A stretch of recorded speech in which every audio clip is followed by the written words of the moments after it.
बिस्मिल्लाहिर्रहमानिर्रहीम।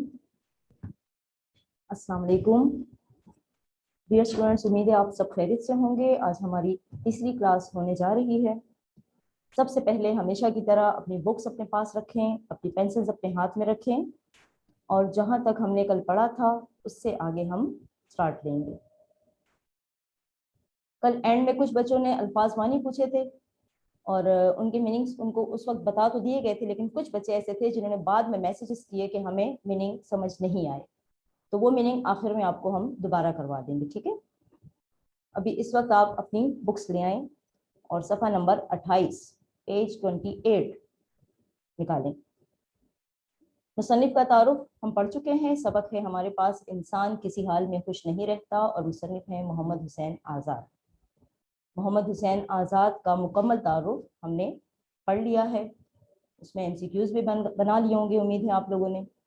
अब हम सबक स्टार्ट करते हैं। तो पहला पैराग्राफ हम कल पढ़ चुके थे जिसमें मुसन्निफ ने लिखा है एक बड़ी दिलचस्प बात, एक बड़ी अनहोनी सी बात उन्होंने कही है कि अगर सारी दुनिया के लोगों के रंजो अलम एक जगह लाकर ढेर कर दिए जाएं और फिर उनकी चॉइस पर यानी उनका इंतखाब हो कि वो खुद चुने अपने लिए अपनी मर्जी की मुसीबत, अपनी मर्जी की तकलीफ, तो क्या होगा? वो मंजर कैसा होगा?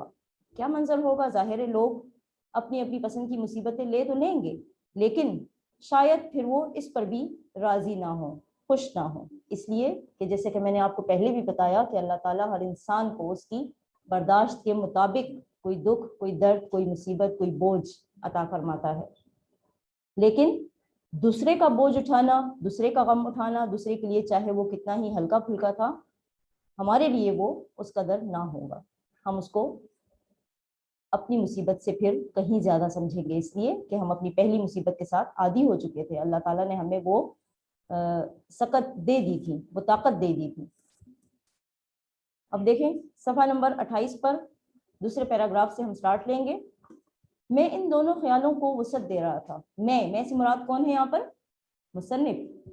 ठीक है, मुसन्निफ लिखते हैं कि मैं इन दोनों ख्यालों को वसअत दे रहा था। कौन से दो ख्याल जो पिछली दो लाइनों में उन्होंने बताए हैं कि एक तो ये कि अहले दुनिया अपनी मुसीबतें लाकर ढेर करें, और दूसरा ख्याल क्या है उनका कि वो अपनी अपनी पसंद के मुताबिक अगर मुसीबत ले भी लेते तो क्या होता।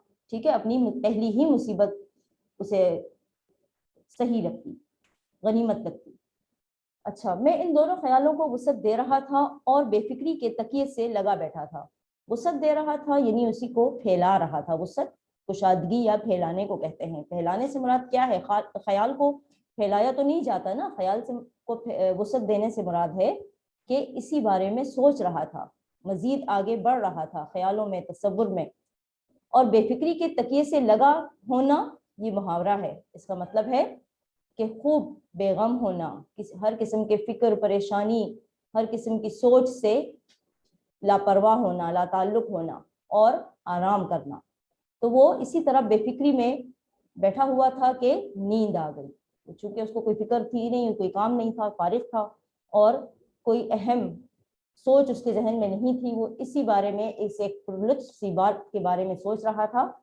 इसी तरह उसे नींद आ गई बैठे बैठे। ख्वाब में देखता हूँ कि सुल्तान अफलाक के दरबार से एक इश्तिहार जारी हुआ है। ख्वाब में देखता हूँ कि मैंने ख्वाब देखा, चूंकि वो इस बारे में सोच रहा था ना। ख्वाब ख्याल क्या होते हैं? जो चीज़ें हम अपने तसव्वुर में लेकर आते हैं अक्सर हम उन्हीं के बारे में ख्वाब भी देख लेते हैं, ऐसा ही है ना। तो वो कहता है कि मुसन्निफ कहता है कि मैं इसी बारे में सोच रहा था, मुझे नींद आ गई और नींद में जब मैं पहुंच गया, जब मैं सो गया, तो मैंने ख्वाब में देखा कि सुल्तान अफलाक। कौन है सुल्तान अफलाक? अफलाक फलक की जमा है, ठीक है, और सुल्तान बादशाह को कहते हैं। सुल्तान अफलाक जो आसमानों का बादशाह है, अफलाक फलक की जमा, फलक यानी आसमान। उसके दरबार से एक इश्तिहार जारी हुआ है। इश्तिहार जिसको हम ऐड कहते हैं ना आम अल्फाज में, इंग्लिश में, यानी इश्तिहार का मतलब क्या है? वैसे देखें, इसकी थोड़ी सी मीनिंग आप समझ लें। इश्तिहार कहते हैं भूख को, भूख, ठीक है, और इश्तिहार का मतलब ऐसी चीज जो आपकी भूख बढ़ाए, ठीक है ना। ये जो इश्तिहारात दिए जाते हैं ना, तो लोगों को अपनी तरफ माइल करने के लिए और राग़िब करने के लिए दिए जाते हैं ना, मुतवज्जो करने के लिए।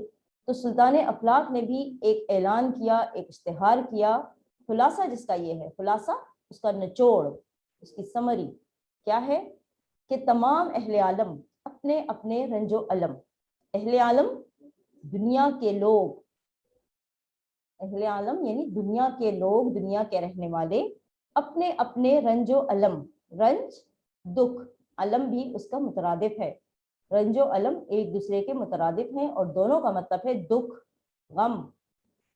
और चूंकि इसके अंदर वाव इस्तेमाल हुआ है तो देखें रंजो अलम मुरक्कबे अतफी, ठीक है, मुरक्कबे अतफी, इसके आगे दूसरा भी मुरक्कबे अतफी आ रहा है, ये देखें आप, रंजो अलम और मसाइबो तकालीफ, मसाइबो तकालीफ यानी मुसीबतें और तकलीफें, मसाइब मुसीबत की जमा है ना, और एक जगह ढेर लगाएं कि दुनिया के रहने वाले अपने अपने रंजो अलम, जाहिर है दुनिया में जितने लोग रहते हैं हर किसी को कोई ना कोई गम, दुख, परेशानी लाहक है, कोई ना कोई मुसीबत है जिसका वो शिकार है, कोई ना कोई तकलीफ है जो उसे पहुंची होती है। तो यहाँ पर इश्तिहार क्या हुआ है कि लोगों को ये बताया गया है अल्लाह ताला की तरफ से, सुल्तान अफलाक की तरफ से, कि अपनी अपनी मुसीबतें, अपने अपने दुख लाएं और एक जगह ढेर लगा दें, ढेर लगा दें यानी उसका एक अंबार बना लें। चुनाचे इस मतलब के लिए एक मैदान के मैदान ख्याल से भी ज्यादा वसी था, जाहिर है सारी दुनिया के लोगों को जमा करना था, ठीक है ना, कि सारी दुनिया के लोगों को जमा करना था तो उसके लिए एक बहुत बड़े मैदान की जरूरत थी।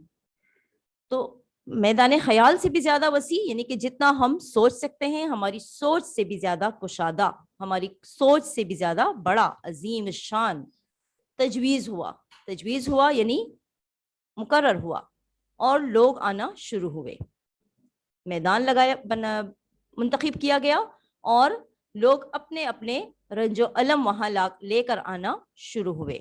ऐलान हुआ था ना, उस ऐलान के मुताबिक मैं बीचों बीच खड़ा था, मैं यानी मुसन्निफ अपना कहते हैं कि मैं बीचों बीच यानी इस मैदान में जहां लोग अपने मसाइब और परेशानियां और दुख और तकलीफ लेकर आ रहे थे, मैं वहां बिल्कुल दरमियान में खड़ा था, बीचों बीच यानी दरमियान, और उनके तमाशे से लुत्फ उठा रहा था, तमाशा यानी मंजर, उनका ये जो मंजर था उनसे मैं लुत्फ उठा रहा था, यानी एक किस्म का मुझे मजा आ रहा था, मैं उसको एंजॉय कर रहा था। देखता था कि एक के बाद एक आता है, एक के बाद एक आता है, यानी लोग आना शुरू हुए थे तो जाहिर है एक के बाद एक अशखास अफराद वहां आ रहे थे और क्या कर रहे थे, अपना बोझ सर से फेंक जाता है। बोझ कौन सा बोझ था, वही रंजो अलम का बोझ, मसाइब व तकालीफ का, परेशानी का बोझ जो उसने अपने सर पे उठाया होता है, वो एक एक करके लोग ला रहे हैं और वहां फेंकते जा रहे हैं। लेकिन जो बोझ गिरता है वो मिकदार में और भी बड़ा होता जाता है। देखिए यहाँ पे थोड़ा सा इस बात में एक गहराई है, एक फलसफा है कि जो बोझ गिरता है मिकदार में और भी बड़ा होता जाता है। जो बोझ वो गिरा रहे हैं तो जहां तक, जब तक वो उनके सर पर थे, उनकी जिम्मेदारी थे, तो वो बोझ बस नॉर्मल थे, वो उसको सहार सकते थे, उसको बर्दाश्त कर सकते थे। लेकिन जब वही बोझ उन्होंने मैदान में गिराए, जमीन पर गिरे, तो वो और भी बढ़ गए। इसकी वजह क्या थी कि जब तक वो उससे नबरत आजमा हो रहे थे, उससे मुकाबला कर रहे थे, तो वो बोझ कम ही थे, लेकिन जब वो गिरा दिए गए दूसरों के लिए, तो चूंकि दूसरे उसके आदी नहीं थे, वो बोझ और भी बड़ा होता जा रहा था, यहां तक कि वो मुसीबतों का पहाड़ बादलों से भी ऊंचा हो गया। मुसीबतों का पहाड़, सारे मसाइब तकालीफ, उसका एक पहाड़ बन गया। इतने ज्यादा थे, जाहिर है सारी दुनिया के लोग आ रहे थे, लोगों की तादाद भी ज्यादा थी और जो बोझ थे वो भी बेशुमार थे, ना सिर्फ बेशुमार थे बल्कि बहुत बड़े बड़े थे। इसीलिए उनका एक पहाड़ बन गया जो बादलों से भी ऊपर चला गया, बादलों से भी ऊंचा हो गया, यानी इंतहाई बुलंद हो गया।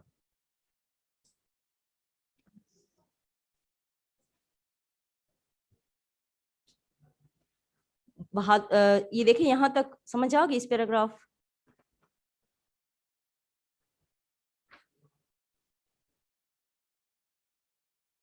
कि लोग आ रहे थे अपने मसाइब और अलम जो है वो फेंक रहे थे, और यहाँ तक कि उनका एक पहाड़ बन गया और वो पहाड़ इंतहाई ऊंचा था।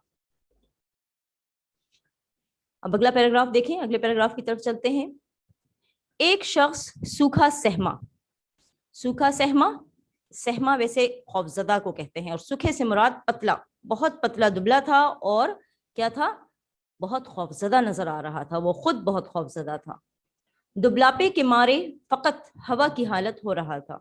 दुबलापा यानी इतना पतला दुबला था, दुबला कहते हैं पतले को, कमजोर, नहीफ, नजार, ये सारे इसके मुतरादिफ हैं। अच्छा, नहीफ, नजार, कमजोर।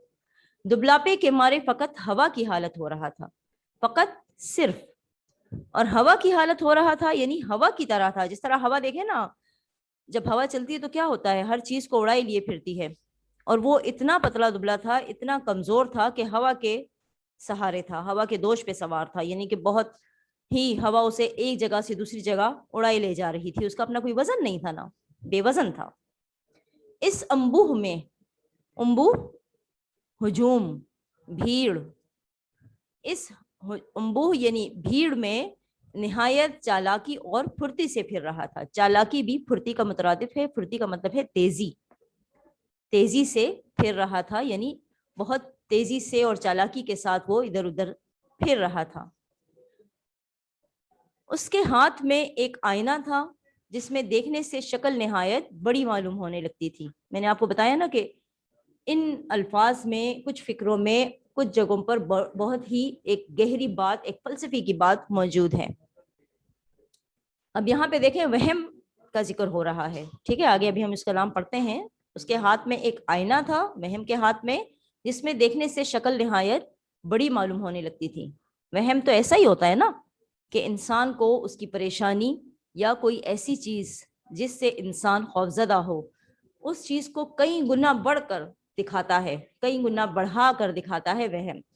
इसीलिए जब इंसान वहम में मुब्तला हो जाए तो चाहे अगर उसको कोई बीमारी है तो वो बीमारी बढ़ जाती है, कोई बदसूरती है तो वो बदसूरती बढ़ जाती है। अगर उसको वहम हो गया है कि मैं इस काम में कामयाब नहीं हो सकता, तो वो मायूस हो जाता है, और उस मायूसी की वजह से वो वाकई उस काम में नाकाम हो जाता है। ये वहम ही है जो लोगों को इसी तरह बहकावों में डालता जाता है। एक ढीली ढाली पोशाक पहने था, ढीली ढाली यानी बहुत लूज, बहुत खुली, पोशाक लिबास, पोशाक लिबास को कहते हैं। ढीली ढाली पोशाक पहने था यानी उसने एक खुला सा लिबास, बड़ा सा लिबास पहना हुआ था।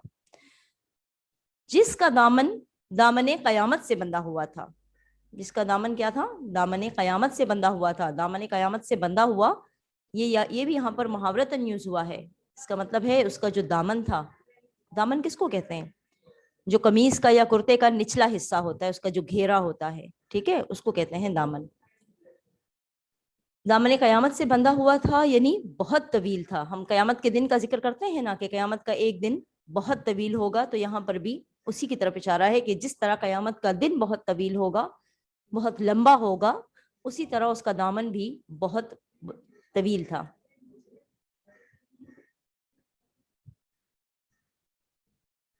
जब वो हवा से लहराती थी, इस पर द्योजादों और जन्नात की तस्वीरें जरदोजी से कड़ी हुई थी। द्योजादों यानी देव, और जन्नात जिन की जमा है, यानी जिन और देव की तस्वीरें। जाहिर है ये खौफजदा करती हैं ना, ये चीजें जो हैं ये खौफ का एक तासुर लिए हुए हैं, जिन और देव और ये चीजें, ठीक है ना, मावराई मखलूक जो होती हैं, जो हमें नजर नहीं आती, तो ये बजाते खुद इनका नाम हम सुनते हैं, इनके बारे में बात करते हैं तो हमें खौफ महसूस होता है। और वहम का तो काम ही यही था कि वो लोगों को खौफ में और डर में मुब्तला करे। इसीलिए उसने जो लिबास पहन रखा था, खुला ढुला लिबास था, वो जो उसने पहना हुआ था, उस पर तस्वीरें जो थीं वो भी इंतहाई वहशतनाक किस्म की तस्वीरें थीं, और वो जिन्नात की या देवजानों की तस्वीरें थीं। और किस चीज से बनी हुई थी, जरदोजी से कड़ी हुई थी। जरदोजी कहते हैं सिलमे सितारे का काम, जो कपड़ों पे काम करती है ना खवातीन, मुख्तलिफ किस्म के काम करवाए जाते हैं, वो तिल्ले का काम जो होता है ना, तिल्ले से सिलमे सितारे का काम जो होता है। और कड़ा हुआ होना यानी जिस तरह वो सुई धागे से और हाथ का काम करवाया गया होता है, या मशीन से कशीदाकारी करवाई गई होती है, कशीदाकारी को कहते हैं काढ़ना या कड़ा हुआ होना, ठीक है, इसमें है होती है अच्छा कढ़ी।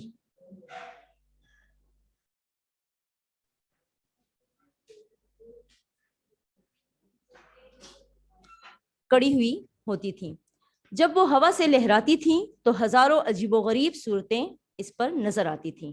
اب چونکہ ہوا کے دوش پر وہ سوار تھا اور ہوا اس کو ایک جگہ سے دوسری جگہ اڑائے لے جا رہی تھی، تو اس ہوا سے جب اس کی وہ پوشاک، اس کا وہ کھلا سا لباس اڑتا تھا تو کیا ہوتا تھا، وہ تصویریں چونکہ ایک تو وہ بہت لمبی تھی، ٹھیک ہے، وہ پوشاک یا وہ لباس جو تھا وہ بہت لمبا تھا، اور اس کے دامن پر وہ عجیب و غریب اور خوفناک قسم کی تصویریں تھیں، اور جب وہ ہوا سے اڑتی تھی، وہ اس کا وہ لباس جب ہوا سے اڑتا تھا، لہراتا تھا، تو کیا ہوتا تھا، ہزاروں عجیب و غریب صورتیں اس پر نظر آتی تھیں۔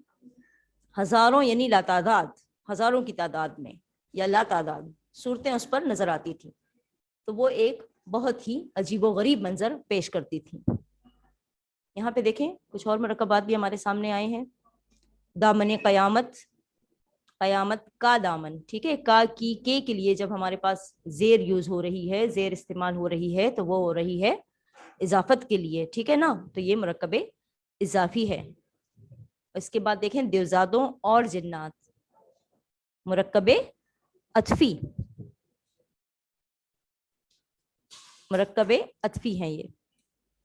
عجیب و غریب، دیکھیں اس میں بھی واو یوز ہوئی ہے، عجیب اور غریب، اس کا مطلب ہے نا بہت عجیب صورتحال ہونا، اس کے لیے یوز ہوتا ہے عجیب و غریب، یہ بھی مرکب عطفی ہے۔ اس کی آنکھ وحشیانہ تھی، وحشیانہ خوفناک، ایسی چیز جو خوف میں مبتلا کرے۔ اس کی آنکھ وحشیانہ تھی مگر نگاہ میں افسردگی تھی، لیکن اس کی نگاہ میں افسردگی تھی۔ اب دیکھیں یہاں پہ بھی ایک بڑی بات انہوں نے کی ہے اس ایک مختصر سی لائن میں، کہ اس کی آنکھ تو وحشیانہ تھی، وہ لوگوں کو ڈرا بھی رہا تھا، خوفزدہ بھی کر رہا تھا، خوف میں وہم میں مبتلا کر رہا تھا، لیکن اس کی نگاہ میں افسردگی تھی اور نام اس کا وہم تھا۔ یہ تھا تو یہ جس صاحب کا اتنا سارا حلیہ اور اتنی ساری ان کا اتنا سارا تعارف بیان کیا گیا ہے اور اس کا حلیہ بتایا گیا ہے، نام اس کا کیا ہے، وہم۔ لیکن دیکھیں کہ وہ کہتے ہیں کہ آنکھ وحشیانہ تھی، لوگوں کو تو خوف میں ڈال رہا تھا، لیکن نگاہ میں کیا تھا، افسردگی تھی، ایک افسوس تھا۔ افسوس کیوں تھا؟ اصل میں نگاہ میں افسوس اس لیے تھا کہ وہم کو خود پتا تھا کہ میری کوئی حقیقت نہیں۔ وہم تو ظاہر ہے انسان کا اپنی ایک اختراع ہوتی ہے، اپنا بنایا ہوا ہوتا ہے، اسی لیے اس کو پتا ہوتا ہے کہ میری اپنی کوئی حقیقت نہیں ہے۔ مثال دیکھیں نا، مثال کے طور پر آپ کو کسی چیز سے ڈر لگتا ہے، اندھیرے سے ڈر لگتا ہے، ٹھیک ہے، آپ اس اندھیرے میں جا کر بیٹھ جاتے ہیں اور خود فیل کرتے ہیں تو وہاں کچھ بھی نہیں ہوتا۔ اگر آپ نے اپنی اس خوف پر، اپنے اس ڈر پر قابو پا لیا تو اس کا مطلب ہے آپ نے وہم کو پچھاڑ دیا، آپ نے وہم کو ہرا دیا، تو وہم کی تو کوئی حقیقت نہ رہی نا۔ وہ خوف جو آپ کے دل میں تھا وہ تو ایک غیر حقیقی چیز تھی۔ اصل میں وہم اسی لیے افسردگی کا شکار تھا، اس کی آنکھ میں جو افسردگی تھی اس کی وجہ یہی تھی کہ اس کی اپنی کوئی حقیقت نہ تھی۔ ہر شخص کا بوجھ بندواتا اور لدواتا اور مقام مقررہ پر لے جاتا تھا۔ اب وہ ہر کسی کی بڑی جلدی جلدی مدد کر رہا تھا، بظاہر تو یہ ان کی ایک مدد تھی لوگوں کی نا، لوگوں کو لگ رہا تھا کہ یہ ہماری مدد کر رہا ہے، لیکن وہ کیا کر رہا تھا کہ ان کے بوجھ یعنی ان کو اور زیادہ ورغلا رہا تھا کہ آؤ آؤ، تمہاری مصیبت تو بہت بڑی ہے، تم جس کرب میں اور جس مصیبت میں مبتلا ہو یہ تو کئی گنا زیادہ ہے اور تم اس کو نہیں سہ سکتے ہو، آج اٹھا کر پھینکو اس کو یہاں پر۔ یعنی لوگوں کو مزید بہکاوے میں لا رہا تھا، اس کو لوگوں کو مزید کوشش کر رہا تھا کہ وہ پریشان ہوں، اپنے غم سے، اپنے بوجھ سے خوفزدہ ہوں اور اس کو یہاں لا کر پھینکیں۔ دیکھیں وہم کا تو کام ہی یہی ہے نا کہ انسان کو خوف میں مبتلا رکھنا، انسان کو مایوسی کی طرف لے جانا۔ اب جو اسٹرانگ لوگ ہوتے ہیں، جو مضبوط اعصاب کے مالک ہوتے ہیں، وہ کبھی بھی وہم میں مبتلا نہیں ہوتے، وہ ہمیشہ وہم کو پچھاڑ دیتے ہیں، ان کو ہرا دیتے ہیں وہم کو۔ اور جو تھوڑے سے کمزور دل کے ہوتے ہیں، کمزور اعصاب کے ہوتے ہیں، وہ اکثر وہم کا شکار رہتے ہیں۔ لیکن بہرحال یہ چونکہ ایک کیا کہے خامی ہے، ٹھیک ہے نا، انسانی فطرت کی ایک خامی ہے وہم کا شکار ہونا، تو ہمیں اس سے دور رہنا چاہیے۔ کیونکہ وہ شعر آپ نے سنا ہوگا نا کہ وسوسہ جب دلوں میں پلتا ہے، برف چھونے سے ہاتھ جلتا ہے۔ تو ایسا ہی ہے کہ اگر ہمارے دل میں خوف آ جائے کہ یہ برف جو ہے یہ انتہائی گرم ہے، تو جب ہم اس کو ہاتھ لگائیں گے تو ہمارا ہاتھ جلا دے گی۔ اس کی وجہ کیا ہے؟ اس کی وجہ ہمارا وہ وہم ہے، ٹھیک ہے نا، وسوسہ بھی وہم کو کہتے ہیں۔ میں نے اپنے ہم جنسوں اور ہم صورت بھائیوں کو جب بوجھ کے نیچے گڑگڑاتا فریاد کرتا، گڑگڑانے کا مطلب ہے فریاد کرنا، جب میں نے ان کو گڑ گڑاتا یعنی فریاد کرتا دیکھا. اب اگلے صفحے پہ آ جائے, صفحہ نمبر 29.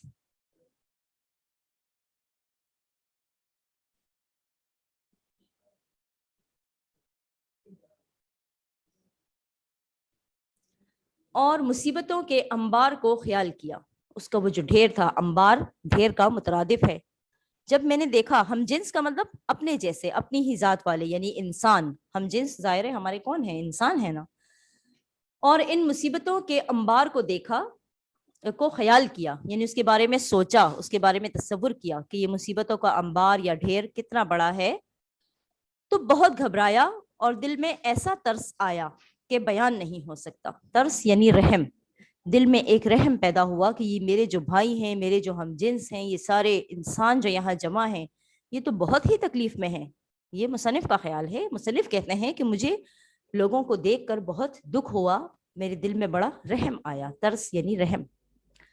اس عالم میں بھی چند شخصوں کی حالت ایسی نظر آئی. شخصوں, ویسے شخص کی جمع اشخاص ہے, ٹھیک ہے, گرامر کے لحاظ سے صحیح جمع شخص کی اشخاص ہے. آپ شخصوں کبھی بھی نہیں لکھیں گے. اچھا, یہاں پر انہوں نے یوز کیا ہے لفظ شخصوں.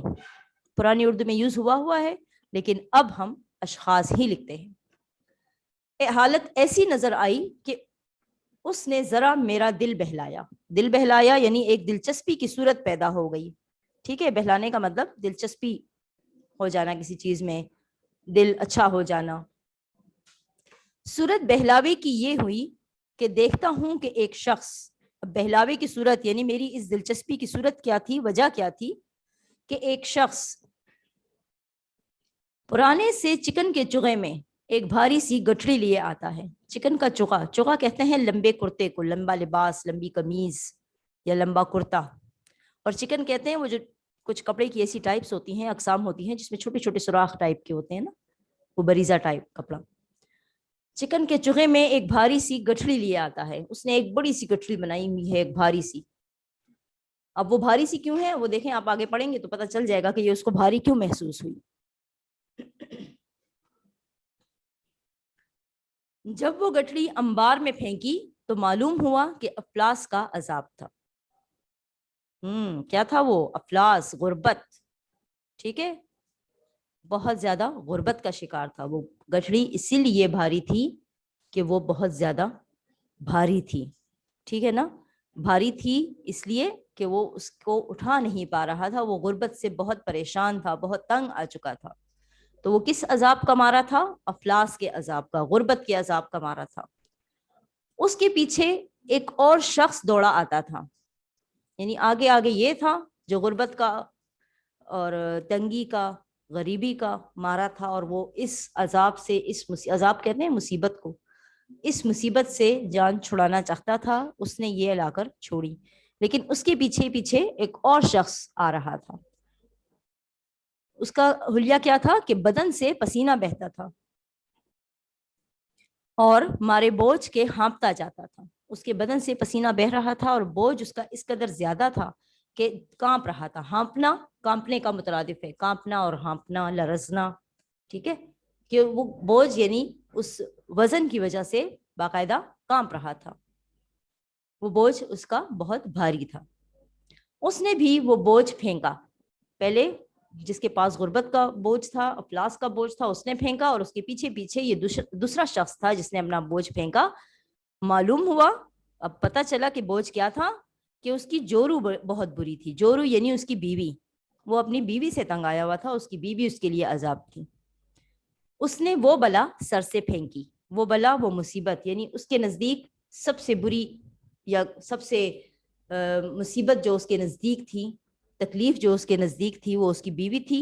اس نے سوچا کہ ابھی موقع ہے, تو بس اس نے بھی جلا کر اپنا بوجھ وہاں پھینکا. اور وہ بوجھ کیا تھا؟ اس کی نافرمان بیوی تھی.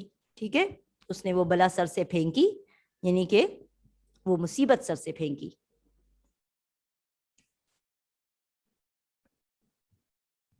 ان کے بعد ایک بڑی بھیڑ آئی. بھیڑ یعنی ایک اور ہجوم آیا. ٹھیک ہے, بھیڑ کا مطلب ہجوم, بہت زیادہ لوگوں کی تعداد, جس کی تعداد کا شمار نہ تھا, یعنی کہ وہ شمار میں نہیں آتے تھے. معلوم ہوا کہ یہ عاشقوں کا گروہ ہے. یہ جو لوگ تھے جو بہت زیادہ تعداد میں تھے، یہ دراصل کون تھے؟ عاشق تھے. گروہ ہے یعنی ان کا ایک پورے کا پورا گروپ آیا. ان کے سروں پر دودھ آہ کی گٹھڑیاں تھیں. دودھ آہ، دودھ کہتے ہیں دھوئیں کو، دودھ آہ یعنی آہوں کا دھواں. یہ بک پہ آپ کو نظر بھی آ رہا ہوگا. دودھ آہ یعنی آہوں کا دھواں. ان کی آہیں جو ہیں وہ دھواں دھار ہو رہی تھی اس میدان میں ان کی آہوں سے ایک دھواں سا بن کر اٹھ رہا تھا کہ انہی میں آہوں کے تیرے خیالی اور نالوں کے نیزہ وبالی دبے ہوئے تھے. آہوں کے تیرے خیالی، خیالی کا مطلب تصوراتی. آہ کہتے ہیں یہ حرف تعصف ہے. آہ کیا ہے؟ حرف تعصف، جو ہم افسوس کے اظہار کے لیے استعمال کرتے ہیں. آہ، اوف، ہائے ہائے، یہ الفاظ یا یہ حروف جو ہیں یہ حروف تعصف کہلاتے ہیں، جو ہم افسوس کے اظہار کے لیے استعمال کرتے ہیں. تو یہاں پہ ہے آہوں کے تیرے خیالی، ایسے تیرے خیالی جو نظر نہیں آتے، جو انہوں نے صرف اپنے اوپر طاری کیے ہوئے تھے. ٹھیک ہے، اصل میں ان کی کوئی حقیقت نہیں تھی. وہ جس کرب میں اور جس دکھ میں مبتلا تھے وہ ان کا صرف وہم تھا. اور نالوں کے نیزہ وبالی، وہ نیزہ اور تیر یہ دیکھیں نا ہتھیاروں کے نام ہیں، اور وبال کہتے ہیں مصیبت کو، کہ انہوں نے اپنی اس عشق کو جس کی وجہ سے وہ درد اور کرب میں مبتلا تھے، اس کو انہوں نے اپنے اوپر سوار کر لیا تھا، حاوی کر لیا تھا، اور اسی کی وجہ سے وہ بڑے کرب میں مبتلا تھے. اور وہ جو آہیں بھر رہے تھے اور فریاد کر رہے تھے تو دراصل وہ سارے خیالی تھے، اس کی کوئی حقیقت نہ تھی. اگرچہ یہ لوگ مارے بوجھ کے اس طرح درد سے آہیں بھرتے تھے کہ گویا اب ان کے سینے پھٹ جائیں گے. ان کا جو واویلا تھا، جو دکھ تھا اور شور تھا، اور ان کی جو فریاد تھی، اس کو دیکھنے سے ایسا لگتا تھا کہ اب ان کے دل پھٹ جائیں گے. یعنی کہ سینہ پھٹ جانے سے مراد کیا ہے؟ یعنی کہ ان کے دل شک ہو جائیں گے. ایسا لگتا تھا کہ ان کے غم بہت بڑے ہیں، ان کے حالت کو دیکھ کر لگتا تھا. لیکن تعجب یہ ہے کہ جب اس انبار کے پاس آئے تو اتنا نہ ہو سکا کہ ان بوجھوں کو سر سے پھینک دے.